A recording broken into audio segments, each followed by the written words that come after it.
Hi, I'm Kate, and I'm in studio with The Hollywood Reporter.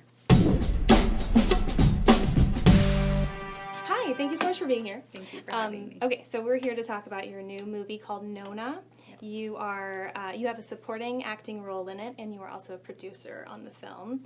And can you just give me a quick tell me about the premise, how you see it? Because I know it can be easily labeled a certain way, but right. How would you sort of describe it? Nona is about a woman that we find in San Pedro Sula in Honduras, and she obviously lives in a very destitute part of the world. She's very lonely. She doesn't have much in her life, but she has dreams. She has things that she wants to do. And this very cute, young, charming boy meets her, and he says, hey, you know, I have a better life for you in America. I have an aunt that you can live with. Come with me. And so they kind of go on this epic road trip across Honduras, through Guatemala, and all through Mexico, and ultimately crossing the border into the United States. And that's sort of where the twist happens, where if for 65% of the movie we're in sort of a beautiful coming-of-age love story in a way, about that point of the film you realize something's not quite right, just as Nona realizes something's not quite right, and we realize at that moment that she's being sold into sex trafficking. So it's a heavy movie. It really stayed with me for several days, to be honest, which is always great when a film can do that. Yeah. So we should also say, for anyone who might be watching that doesn't know, it's written and directed by your husband, Michael Polish, and you shot it as well, actually. And that's right. I saw that. So it seemed like all hands on deck for you too. But at what point? Because I know you guys sort of collaborate pretty frequently. Yeah. I think this is the first time that you're a producer, though. Correct? Like, well, I've seen you executive produce several things. I'm not sure where that line is. Well, this was definitely an executive produced film because I paid for it. The number one thing, executive producer paid for the movie. Okay, you get that credit. That's it. Yeah. You've earned it just by that. But it is a self-financed movie. You know, I mean, this is definitely the most homegrown labor of love that we have ever collaborated together, and certainly I don't think individually either one of us has done anything like this before either. I mean, he's pretty run and gun. Like, if you know Michael's work, he's done For Lovers Only, he's done like amazing movies that he's kind of gone like this guerrilla style, like very indie filmmaking, but this one was a crew of 6 people across 4 different countries, and it was self-financed. So like the idea of a truly independently made feature, like this is it. Michael's he's half Mexican. His mom crossed the border when she was 4 from Mexico, and so he knew he wanted it to be in Spanish. You know, he knew that he wanted it to be I was going to ask if the script is in Spanish, too. Okay. Yeah. He knew that he wanted it to be in San Pedro Sula, and the reason why is because he said, I want to know where the most dangerous place in the world is. And so, like, through his research, the city kept coming up over and over because it was known as, like, the murder capital of the world. So he kind of started putting these pieces down that were important to him. Honestly, so much of this has to do with why we self-financed it, because first of all, the subject matter is a tough sell, just period, because it's heavy, you know. The fact that he was adamant about it being in Spanish, because he said if there's a young girl in San Pedro Sula, Honduras, with very little to no education, like, she's not going to be fluently speaking English at that point in her life.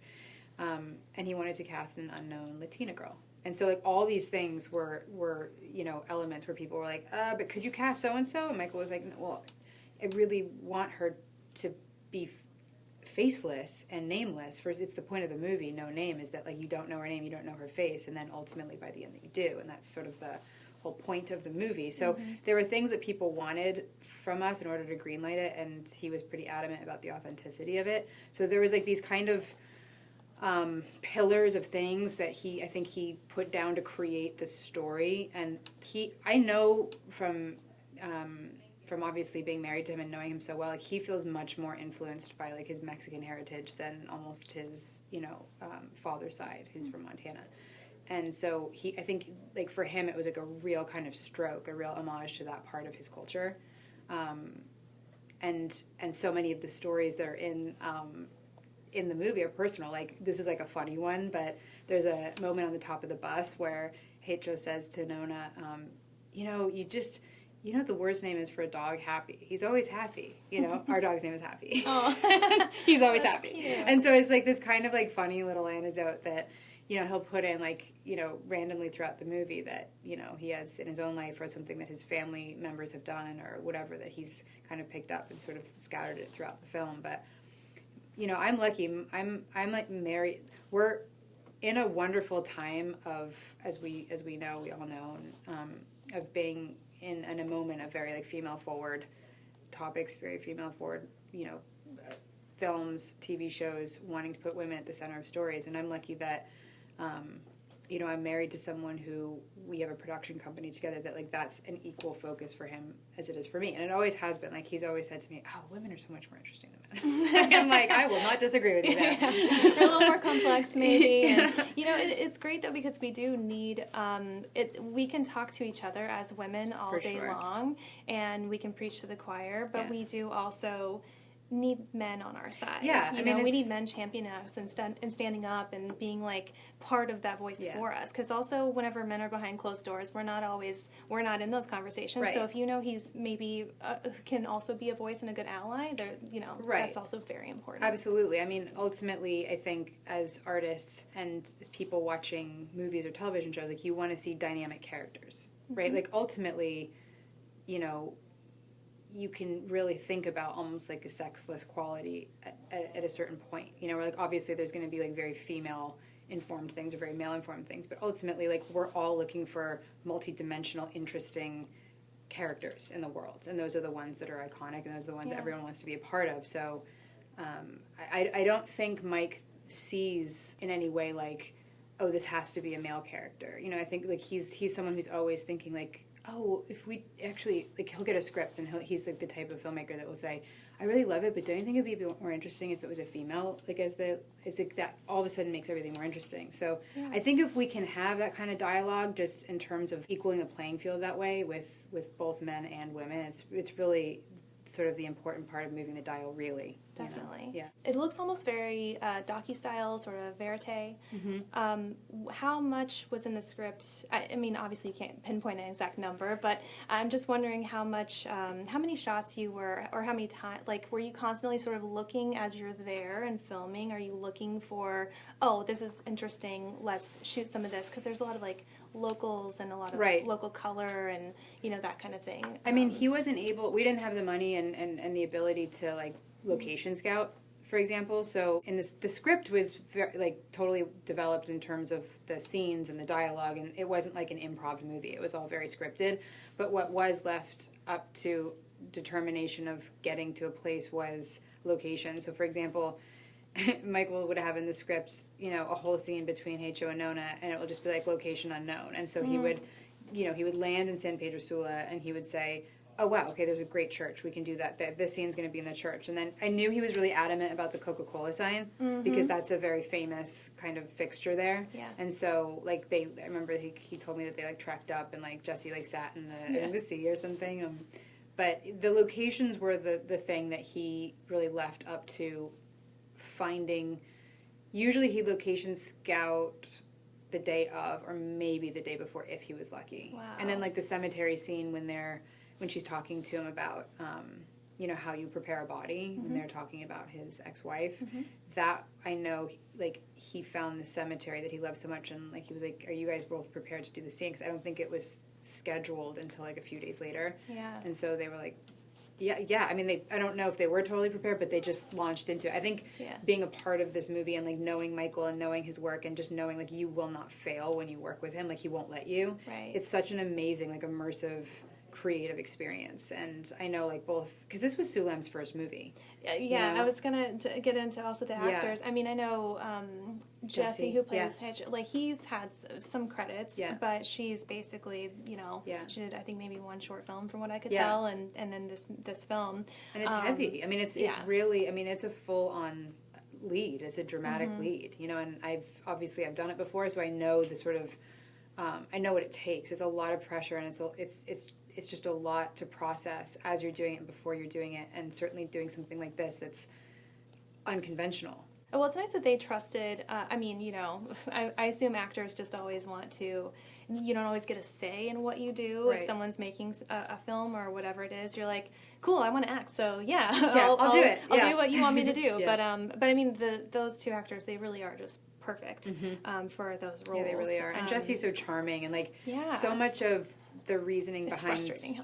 Like right. You're like, oh, I like you so much, but you're terrible. Yeah. I think so much of the reason that we wanted to make this movie was to inform the how this happens and the why it happens, because we so often get the result, like this massage parlor was busted and that's the result, or this sex house was busted and that's the result, and there's these girls doing this, and that's the things that you hear about, but so often it's not explained, how does this happen, or like why does someone decide to do, how does this person end up in this situation? And so that was a huge reason why we made the movie. You know, it's like these young cute guys, these young cute coyotes are charming. Like, you don't know, you fall in love with them. You know, you're like these young girls or boys who are thinking, oh, I can trust this person, they're great, they're friendly. Like, you know, it's not this like, you know, nefarious twirling mustache character. like villain. You know, they're these very like safe looking, charming people. Yeah. You know.